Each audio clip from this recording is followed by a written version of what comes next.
Vous qu'on appelle prophète, écoutez prophète. Je ne suis pas contre les prophètes, je suis contre les faux prophètes. Et les faux prophètes, vraiment, je serai contre vous.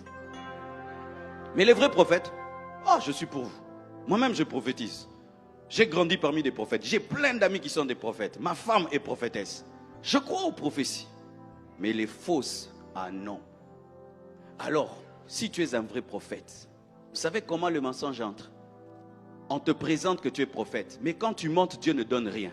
Comme on t'a déjà présenté prophète, comme tu as l'orgueil prophétique, tu dois prouver que tu es prophète. Et maintenant, tu vas inventer et tu vas donner des prophéties sur base de l'expérience prophétique.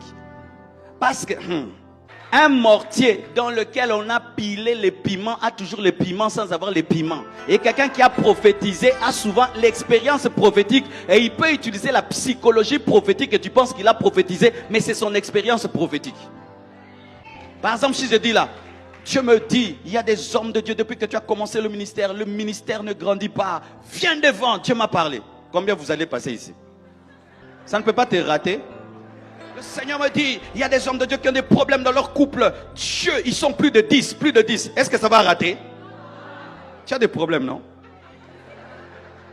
C'est l'expérience.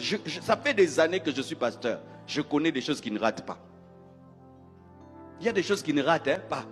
Les femmes qui ont des problèmes de bas-ventre, ça ne rate jamais. Est-ce que ça rate? Est-ce qu'il n'y en a pas ici? Les gens qui n'arrivent pas à dormir, est-ce que ça rate? Les gens qui ont des cauchemars la nuit, est-ce que ça rate?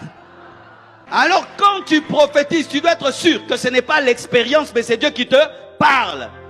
Regardez des hommes, un grand prophète comme Élisée, Dieu ne lui dit rien, il ne voit rien. Quand Dieu ne parle pas, prends la Bible, prêche, c'est la plus grande prophétie. Alléluia. Quand il n'y a pas de parole de connaissance, il n'y a rien. C'est pourquoi l'église ne doit pas être un lieu de spectacle.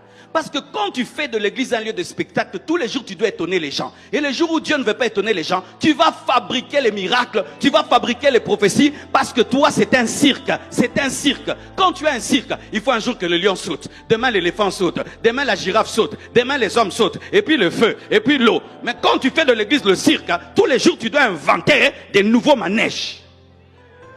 L'église est une école. Est une école, est une école, est une famille et une école. Ce n'est pas un cirque. Un jour vous venez comme ça, on vous prêche la calme, vous rentrez fâché. Un jour on vous donne la joie. Mais on n'est pas là pour vous amuser et vous étonner, on va mentir.